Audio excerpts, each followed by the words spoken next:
Welcome again in this channel. आप सभी का हमारे इस चैनल पर आज फिर से स्वागत है।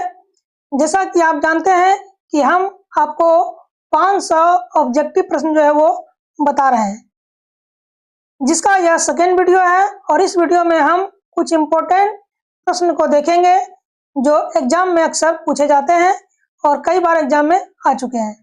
तो आइए आज का जो क्लास है वो हम शुरू करते हैं।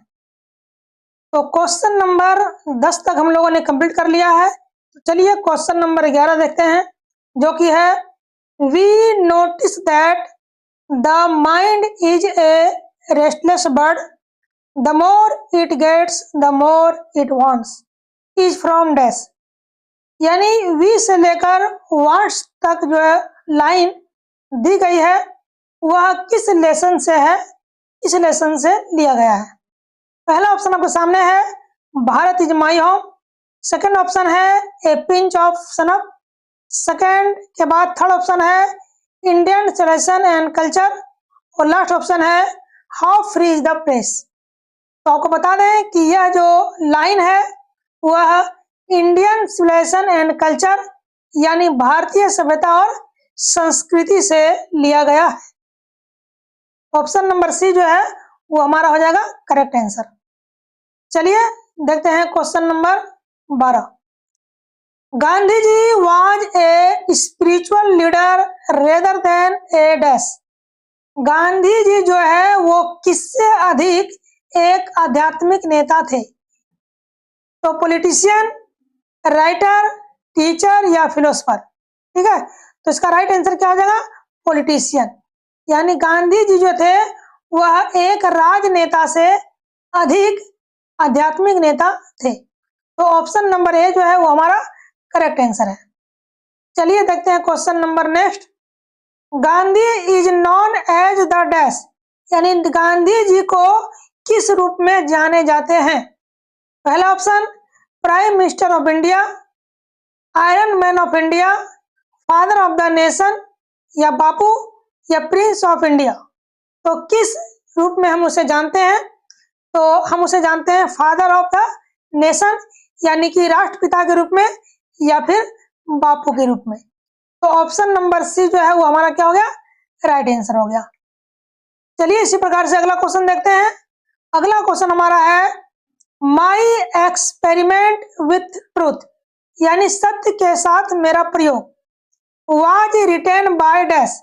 यानी यह किसके द्वारा लिखा गया है। पहला ऑप्शन है नेहरू, दूसरा ऑप्शन है सरदार पटेल, तीसरा ऑप्शन है मौलाना आजाद और चौथा ऑप्शन है महात्मा गांधी। तो माई एक्सपेरिमेंट विथ ट्रूथ ये जो बुक है ये महात्मा गांधी के द्वारा लिखा गया है।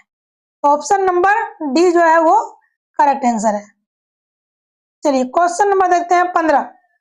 After all there is something in Hinduism that has kept it alive up till now is from dash। यानी यह लाइन भी किस पार्ट से है, किस पार्ट से लिया गया है।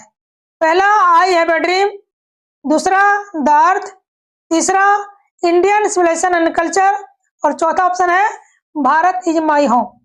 तो यह भी लाइन जो है वह इंडियन सिविलाइजेशन एंड कल्चर से लिया गया है। तो ऑप्शन नंबर सी है हमारा करेक्ट। चलिए क्वेश्चन देखते हैं हम नेक्स्ट। तो नेक्स्ट क्वेश्चन है civilisation is the state of development of a dash. ठीक है, यानी जो सभ्यता है वह किसके विकास की स्थिति होती है। पहला ऑप्शन है पीपल, दूसरा ऑप्शन है बर्ड, तीसरा ऑप्शन है एनिमल और चौथा ऑप्शन क्या है, मशीन। ये चारों में से क्या राइट आंसर होगा। ठीक है, तो इसका राइट आंसर होगा प्यूपल। चलिए क्वेश्चन नंबर देखते हैं 17। The world famous Attic civilization is in dash. तो जो अट्टिक सभ्यता जो है वह संसार में फेमस है, कहाँ पे। पहला ऑप्शन है ग्रीस, दूसरा है इटली, तीसरा है स्पेन और चौथा है पुर्तगाल। ठीक है, तो इसका राइट आंसर होगा ऑप्शन नंबर ए ग्रीस। ठीक है, चलिए क्वेश्चन नंबर देखते हैं next. Pharaohs were rulers of ancient dash, यानी जो फारोज है वह प्राचीन डैश का एक शासक था। इजिप्ट का शासक था, रसिया, ग्रीस या फिर इंडिया। इसका राइट आंसर क्या हो जाएगा? इजिप्ट। फारोज नाम का जो शासक था वह इजिप्ट का क्या था? शासक था, सम्राट था। चलिए क्वेश्चन नंबर देखते हैं नेक्स्ट। तो नेक्स्ट क्वेश्चन हमारा है, our forefathers did not invent machinery because dash.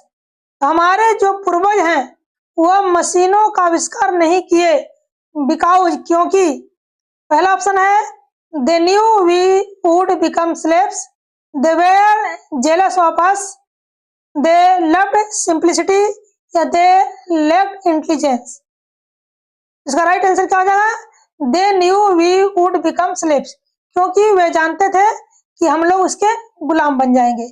मतलब यदि हम लोग मशीनों का आविष्कार करते हैं तो हम लोग इसके गुलाम बन जाएंगे, इसके आदी हो जाएंगे। इसलिए हमारे जो पूर्वज हैं वह मशीनों का आविष्कार नहीं किए। चलिए क्वेश्चन नंबर देखते हैं 20।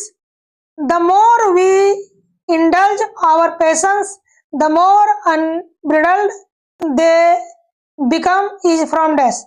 यानी यह जो लाइन है यह भी लाइन किस लेसन से लिया गया है? पहला ऑप्शन द आर्टिस्ट, दूसरा option I have a dream, तीसरा ऑप्शन द अर्थ और चौथा option Indian civilisation and culture. तो यह भी लाइन जो है वो इंडियन सिविलाइजेशन एंड कल्चर से लिया गया है, इसलिए इसका भी right answer option number D होगा। इस प्रकार से आज हम लोगों ने 10 मोस्ट इंपोर्टेंट प्रश्न को देखा और सीखा। फिर भी किसी प्रश्न में कोई डाउट हो, कोई क्वेश्चन हो तो कमेंट करें ताकि अगले वीडियो में हम उसे क्लियर कर सकें।